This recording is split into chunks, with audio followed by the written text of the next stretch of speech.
On February 24th, 2022, the world as we knew it changed forever. In the pre-dawn darkness, the sound of explosions shattered the peace across Ukraine. A full-scale invasion had begun. In a matter of hours, millions of civilians found themselves trapped between missiles, tanks, and the terrifying reality of history unfolding in real time. This is the story of the first 6 months of the war in Ukraine. How it started, how the world responded, and how an entire nation refused to fall. Russia launched its attack around 5 in the morning, Kyiv time. Cruise missiles slammed into airfields, command posts, and critical radar sites. Simultaneously, columns of tanks rolled across the border from the north, east, and south. For countless Ukrainians, that morning began with a single, horrifying message sent to loved ones: "Mom, the war has started." For the first time in decades, air raid sirens wailed through the streets. Major cities like Kyiv, Kharkiv, and Odessa were left stunned and reeling. Highways heading west quickly became choked with traffic as families desperately tried to flee the advance. But instead of collapsing as the invaders expected, Ukraine mobilized with incredible speed. President Volodymyr Zelensky, refusing offers to be evacuated, stood his ground in the capital. He recorded a simple, powerful video message on his phone, declaring, "I'm here. We're not laying down any weapons." That single act of defiance became a rallying cry, a symbol of resistance for the entire country. In those first crucial days, Russia's primary objective was clear: capture Kyiv and topple the government. In a bold move, elite airborne troops launched a lightning assault on Hostomel airport just outside the capital. The plan was to secure the airfield to fly in thousands more soldiers. But Ukraine fought back with a ferocity that surprised the world. They shot down helicopters, ambushed armored convoys, and, against all odds, retook the airport within days.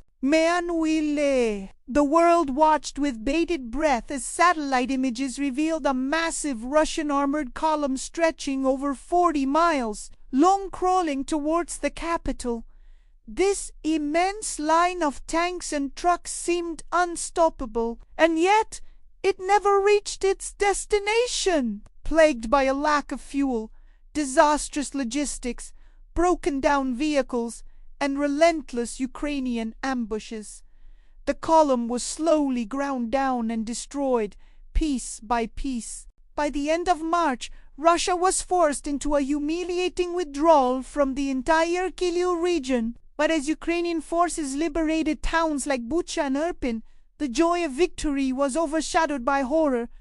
The scenes they discovered shocked the world. In Bucha, civilians were found lying in the streets, some with their hands tied, executed at close range. Investigators would eventually document hundreds of similar atrocities. The images sparked global outrage. In response, nations around the world imposed unprecedented sanctions on Russia. Major oil and gas deals were cancelled, and billions of dollars in military and humanitarian aid began to pour into Ukraine. The conflict had become a defining global turning point. While Kyiv held strong, another epic battle was unfolding in the southeast.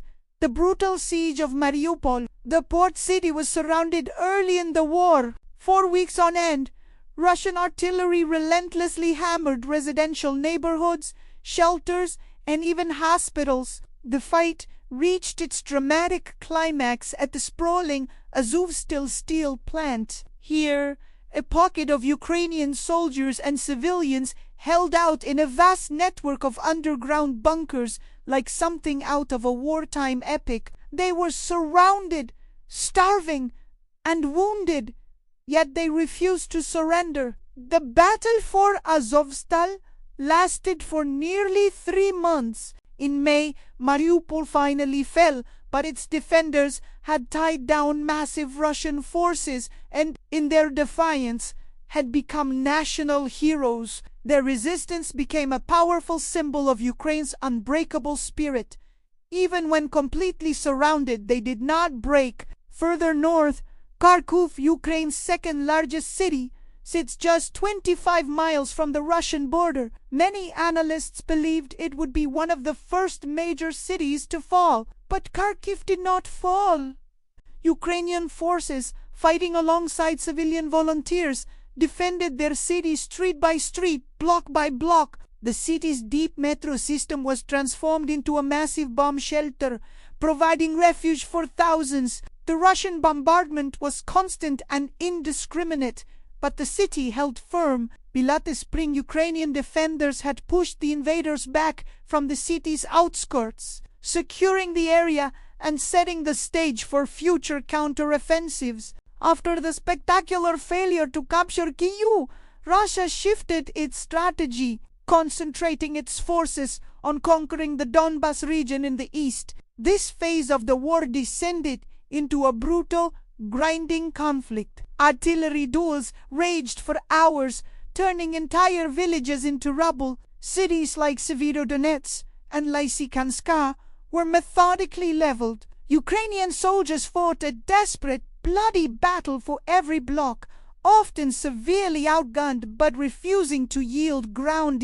By July, Russia had managed to capture several key cities, but at the cost of staggering losses in both troops and equipment. The front line slowed to a crawl in a deadly war of attrition. But behind the scenes, Ukraine was preparing for a dramatic shift. In June and July, advanced Western-supplied weapons began to arrive at the front, most notably the HIMARS rocket systems. These mobile, accurate, and long-range weapons were a game. Within weeks, Ukrainian forces used them to destroy dozens of critical ammunition depots, command centers, and supply hubs deep behind Russian lines. Russia's logistical backbone began to crumble. The battlefield dynamics shifted, and suddenly Ukraine had the power to strike with precision, far beyond the front. By late July and into August, Ukraine began to signal its next move, launching probing attacks for a counteroffensive in the south,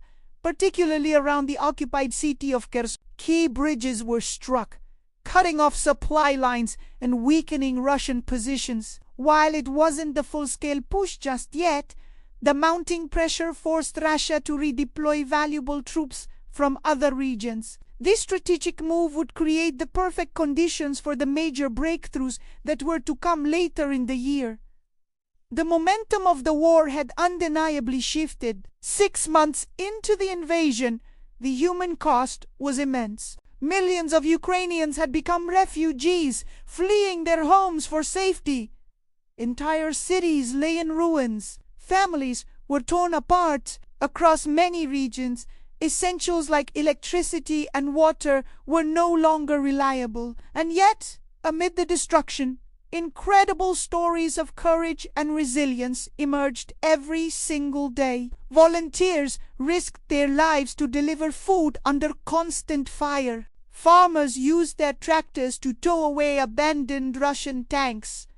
Grandmothers were filmed confronting armed soldiers. Teachers conducted classes in underground shelters. Ukraine wasn't just fighting a military war. It was a nation fighting for its very identity, for its right to exist. By August 2022, half a year after the invasion began, one truth was undeniable. Russia had expected Ukraine to collapse in a matter of days. Instead, Ukraine stood stronger and more united than ever.